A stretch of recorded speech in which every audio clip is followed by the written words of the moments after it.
जैन दर्शन की गहराई में जाकर हम पाते हैं कि पदार्थ, जिसे पुद्गल कहा जाता है, एक ऐसी वास्तविकता है जो न उत्पन्न होती है और न नष्ट, बल्कि यह हमेशा रूपांतरित होती रहती है।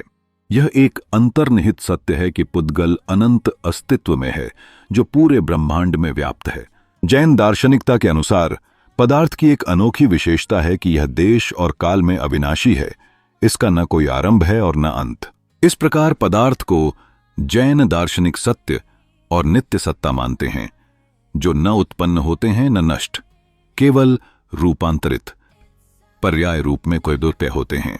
जैन दर्शन में किसी वस्तु के चरित्र का वर्णन करने की एक आम तौर पर प्रचलित विधि 4 गुण निर्धारकों का उपयोग है: पदार्थ, द्रव्य या पुद्गल, अंतरिक्ष में दिक् या स्थान, क्षेत्र, समय, काल और गुण, भाव।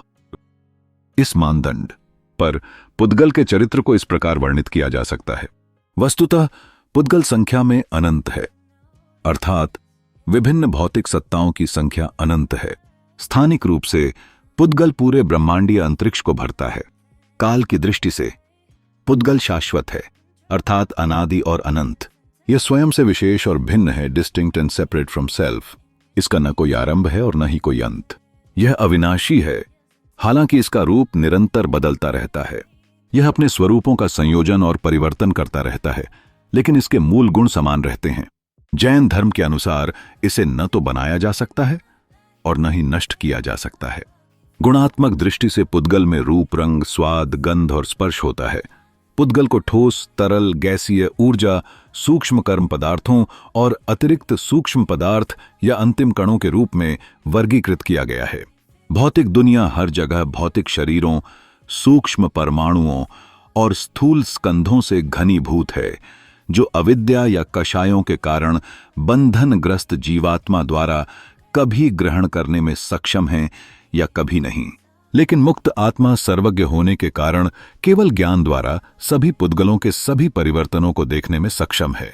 स्थूल इकाइयां या अणु, स्थूल स्थूल, स्थूल स्थूल सूक्ष्म, सूक्ष्म स्थूल, जिनमें 2 या अधिक स्थान बिंदु होते हैं, उनके संशोधनों के अनुसार अलग अलग आकार लेते हैं। इस प्रकार पृथ्वी, जल, अग्नि, वायु निकाय अपने संशोधनों के अनुसार अलग अलग आकार लेते हैं। मान्यता प्राप्त स्कंध के 6 रूप हैं। स्थूल स्थूल, मिट्टी, पत्थर जैसे ठोस पदार्थ स्थूल स्थूल अणुओं से बने होते हैं।